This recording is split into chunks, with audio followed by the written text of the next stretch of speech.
of each religion. Did these persuade us to have a common sense of values and settle our disputes amicably with our adversaries in an atmosphere of mutual trust? By no means. Every morning, our media unfold a distressing spectacle of human cupidity, meanness, and inhumanity. And this in a country where all the various religions of the world coexist. I presume it is because we give little attention to the basic tenets of each religion, where counsel us to be manly, honest, open-minded and kind, and be constantly at war with the beast in us. What parts of religion that we sort of get interested in are the rituals and the prayers. And they inspire us with a fantasy of freedom from the sense of insecurity we always suffer from, and from unknown predicaments like maybe accidents, natural calamities, illnesses, losses, or failures. And in a sense, these fantasies are real and to a certain extent essential. Insecurity dogs the steps of us from the time we are born. It can unsettle the mind of most people, except those who have the equanimity to face the ups and downs of life with equal composure. But they are few. Those who haven't found solace in the fantasies which help to steady our minds, dispel their fears and awaken their initiatives. But this does not happen to all.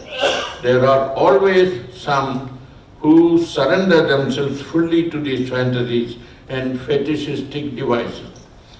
Despite all this, these fantasies brought many and benefit many, and fantasy missions thrive. They support a lot of creative activity. They give rise to temples, churches, mosques, religious and other architecture. They give rise to religious epics, murals, icons, amulets, festivals of various kinds and their elaborate paraphernalia, and a variety of performing arts. All these together provide the psychological support to a lot of people and the means of self-improvement. In all civilized societies, their presence is large and they receive massive public patronage. These institutions that motivate some to go beyond them and to ethical living, self-knowledge, and a new vision of reality. This vision marks really the peak of human fulfillment. It transforms the image of the world. It makes each detail vocal. It enlarges the range of our experience and gives each experience a new dimension and insight. These experiences form the body of essential and really creative literature and art.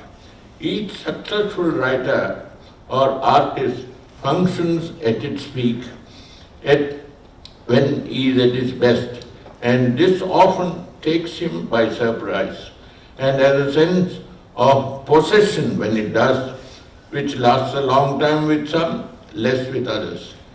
It is a great feeling.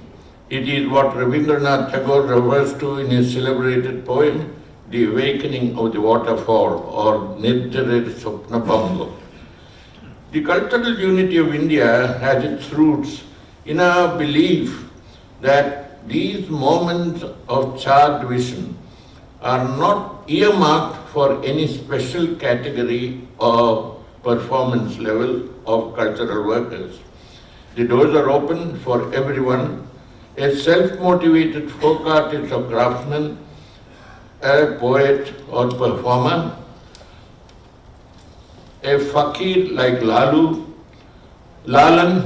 a weaver like Kabir, and also to learned and sophisticated literary men, master artists and performers like Tulsidas or Surdas, Kambar or Subramanya Bharati, Tagore or Bala Saraswati, with inherent talent and years of training and experience behind them. But its appearance is always unexpected. The sensitive, creative person like Rabindranath knew that there was an intractable nature in these visitations, and many of his poems more or less refer to this, saying that his Manirmanas came, but his mind was still asleep. Each creative person, small or big, self-trained or cultivated, has this experience. This is the reason why there are various categories of art and in the museums, each is rewarding in a very special way. A small Dokra bronze can startle you with its non-natural image and texture, side by side with a terracotta head from Mathura, with naturalism of a very high order. A woven mat can look like as precious as an abstract painting. A printed tapestry can be as impressive as a wall painting. A wall drawing by a Rajasthani peasant woman with a Picasso-esque image with composite planes side by side with a Kannada leather puppet and an innovative spatial piece-up can be no less arresting. This is a small lineup. In our country, the variety is immense. Even in today's circumstances, when rampant commercialism is whittling down their presence and reducing their aesthetic quality, it still remains that we can manage to preserve these things if only try, and allow us one level of expression to find resource from another. As an artist, I am confining myself to visual arts, but then such cross connections will certainly encourage startling innovations in literature, performing arts, and other variety of artistic expression. In this interrelationship that builds a total language system is what we call a tradition. It is like a joint family. Since various practices coexist and support each other, they survive better. Many years ago, when I was still a schoolboy, and I did not even know that I will be an artist one day, I had a chance to notice such a sort of an existence of art practices in the area of Kerala I grew up in. Later, when I entered college, I discovered in the library a book by Ananda Kumaraswamy entitled Medieval Sinhalese Art, where among other things, he pointed out that the presence of various categories of visual art practice in the Ceylonese villages and their relationship that gave support to a big tradition. This was an eye-opener. It redrew my concept of tradition. Till then, I generally accepted that the notion of tradition was something which was a kind of a vertical passage of an art expertise or cultural form or life patterns or values, upward or downward, with chronological placement in view or the quality or their sort of width. Here the notion was of a horizontal spread, a parallel passage of various kinds of practices that had close or loose connections with each other, comparable to the fabric of language, with various bands of expression ranging from simple speech to high literature. The picture of a living tradition combined the vertical and the horizontal, namely the moving forward in time of a united mutually supportive corpus of thinking and practices, interacting gainfully with each other and with the changing circumstances, concepts and techniques. It has an organic multiplicity. It is this openness and multiplicity in our arts, literature and insight that has kept our culture united. Years ago, I advocated this in an Ananda Kumara Swami Memorial Lecture in the Lalit Kala Academy, in view of the growing fragmentation in our cultural scene, saying that the growing isolation of the city-bred art school-trained modern artist from the rest of the scene, which was even larger in size than theirs and in methods of practice, and often more sophisticated in skills and imagery, and was a regrettable circumstance. At that time, some of my artist friends thought that I was turning a revivalist, but their attitude has changed of late. Today, many artists of the new generation are cultivating a many-sided relationship with the scene and even increasing their responses to the actual environment. No wonder. The sudden expansion of the field of visual communication and its ability to break cultural barriers and the increased sophistication of its methods and technologies has changed the situation. While it increases our exposure to other cultural forms, it also increases one's awareness of what is around and its resourcefulness. It holds out the possibility of a multi-linear advance of various levels of our cultural creativity and their gainful interaction. If we do not succumb readily to the blandishments of global market in art, craft and literature, and give priority to communication within one's own environment, this is the best promise we have for unity and continuity in Indian cultural scene. Thank you.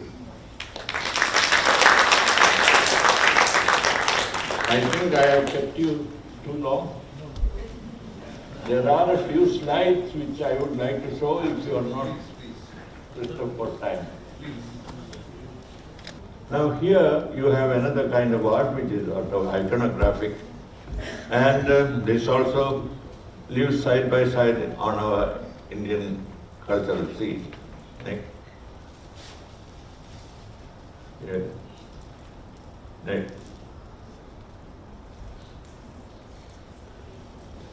And you can see that from the celebrative, you can also, the expressive kind of image also is there, side by side.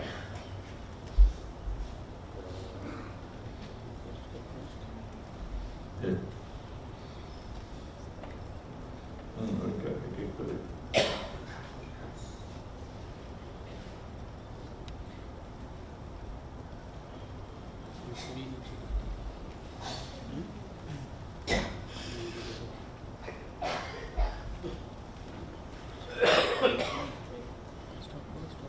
And this is from certain details from how we have influenced the art of outside, that is from Java.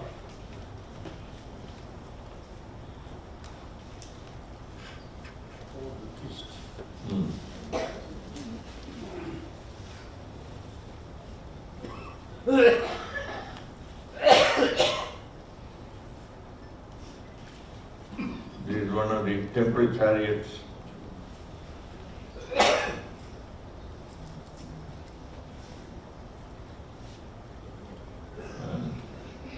These are drawings of the Ajanta painting.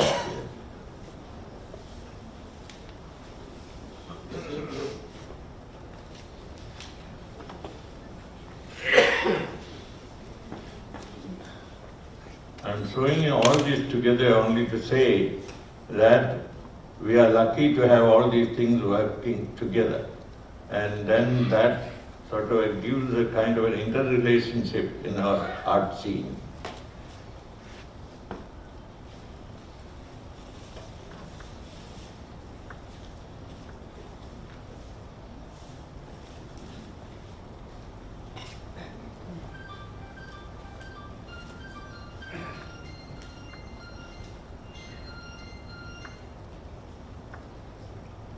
These are Rajasthani drawings. And this piece of Jain painting.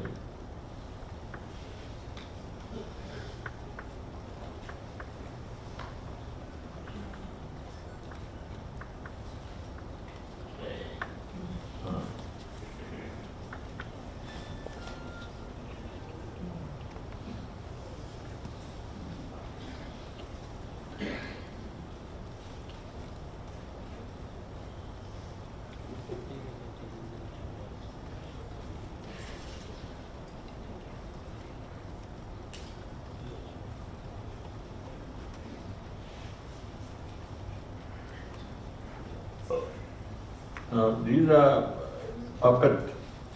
leather puppets, and you can see how interesting they are, and they are contemporary.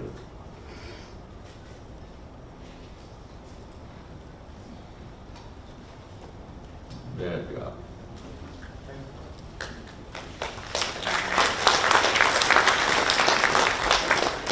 Dr. Saroj Ghosh, a former Director General of the Indian Council of Science Museums and President of the International Council of Museums.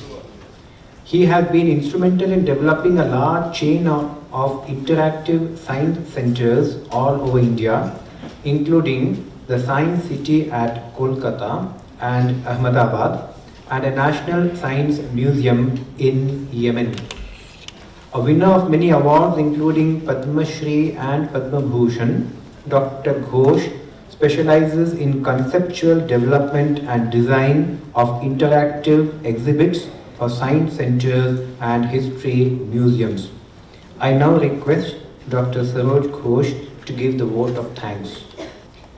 Revered Swami Shubhidananda Ji Maharaj, Swami Nityasthananda Ji Maharaj, Swami Shupanananda Ji Maharaj, respected Professor Subhushachi Bhattacharya, respected Professor K.G. Subramaniam, respected monks of the Ramakrishna order, ladies and gentlemen.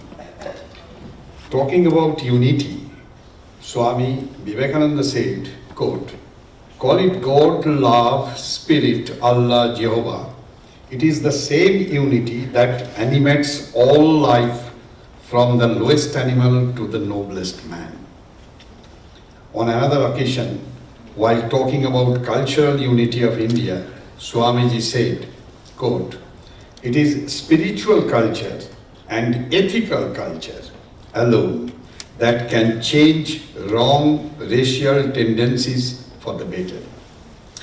This is the most fundamental concept with which we start this international seminar on cultural unity of India. We would like to thank Swami Shupananandaji for his welcome address and for the introduction of the participants of this seminar and summarizing the object of this seminar. In his address, he underscored the interrelationship of character and culture and elaborated the concepts of unity in similarity and unity in diversity. We would thank Professor Subhushachi Bhattacharya for his brief introduction to the seminar. He mentioned about the common belief of development of the concept of unity as a legacy of the British hegemony in India, but then cited Paribrajak Vivekananda's realization of the inherent sense of unity imbibed in the social matrix of India. He mentioned about the notion of cultural unity as a prerequisite for political unity.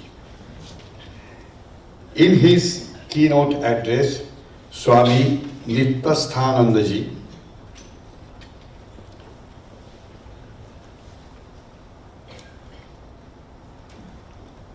mentioned about India's contribution to human civilization through multiculturalism.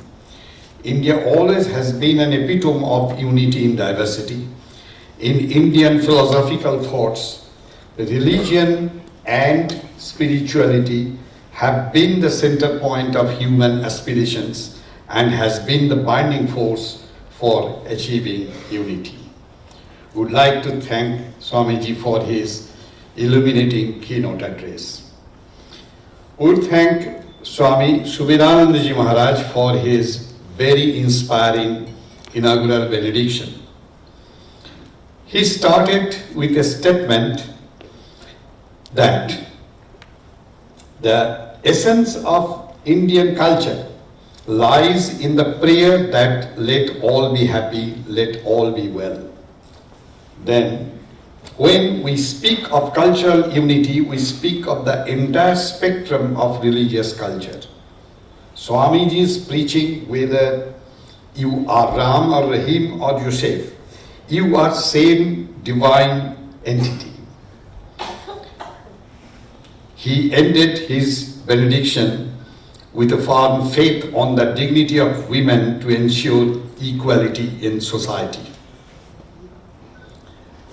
We would thank Professor K.G. Subramanian for his inaugural lecture, presenting an artist's introspection on this vital topic, on changing scenario of the impact of market forces on our culture, and then on inherent similarity at the center of all religions, and finally on inherent similarity in art forms and fabric of language and literature all over the country.